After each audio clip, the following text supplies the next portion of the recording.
Here's a fun rhythm exercise. Just like all rhythm exercises, it pays off to practice with a metronome. This is called pedal point rhythm playing, like typical for like everything 80s hard rock. So a pedal point means they have a steady bass or the illusion of a steady bass on top of which stuff moves. Stuff meaning chords in this case. So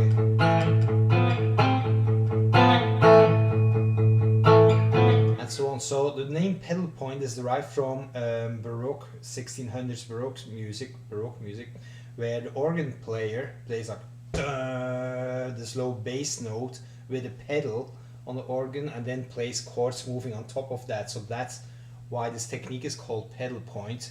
This particular rhythm technique I'm talking about right here, where you have like, this is like the pedal you press down with the organ, and then this is the hands playing chords on top.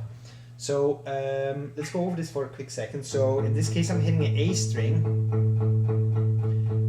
And of course I interrupt the bass to hit the chord, so my hand does da da da da da da da da bass bass bass chord. So anytime I hit a chord, I go down and I go back up. Now they're not really chords I'm hitting though, they're intervals. The difference between a chord and an interval is that a chord consists of at least 3 different sounds played simultaneously. An interval is 2 notes. So I'm playing 2 note patterns and I'm moving on top. So the 2 note patterns I'm playing right now are, I'm playing E and A on the 2nd fret. It's called the 4th interval. I'm playing with these 2 fingers, right? You could also play it like that, of course. Then you could play F and B. So I'm in the key of A minor, by the way. I'm playing all the white keys of the piano. So F and B. You could play G and C, A and D on 7th fret. So 5th fret, 7th fret, 9th fret, B and E. Then C and F on the 10th fret, D and G on the 12th fret, and then starts over again right there. So you could play any interval pattern, of course. I played all 4ths now. You could also do this with 3rds, with 5ths, and so on. So 5ths will be. But I stick to 4ths. So.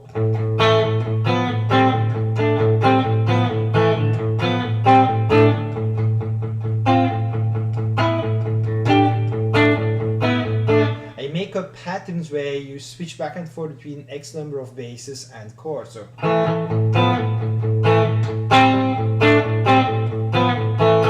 could be anything. Could start with chord, bass, bass. Could start with bass. You could have more chords, lesser chords, but important is that you realize that you're dealing with 8 hits per bar, so you're playing 8 notes. Da, da, da, da, da, da, da, da, da, da, da. So 8 notes, and then you occasionally hit a chord in between. I probably won't start that simple first to get the technique down.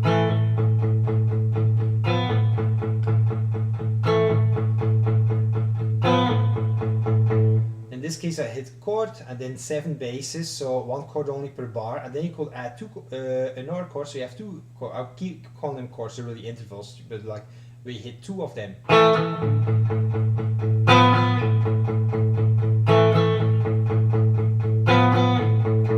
Or a chord interval, whatever, every 4 hits, like.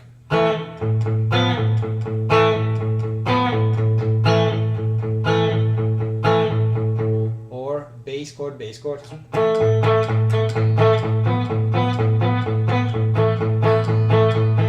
And make up your own exercises this way. And one thing you could do is write them out, where you use X's, for example, for the basses and slashes for the chord interval sounds. Where you could do like X, X, X, chord, X, X, X, chord, X, X, for example. That would be like, if you remember what I just said, it would be like.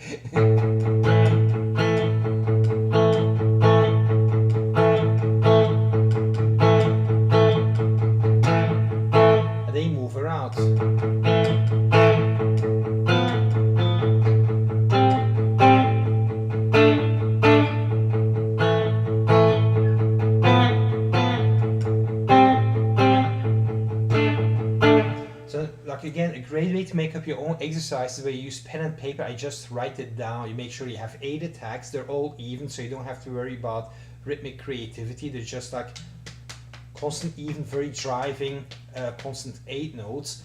And then you write, for example, you write 8 events and you make 2 of them, of these 8 events, or 4, or like X number of events you turn into chords. So now you have a couple of like bass hits, a couple of chord hits, and then you make up your own exercise like that, and then you learn how to play the exercise you just came up with.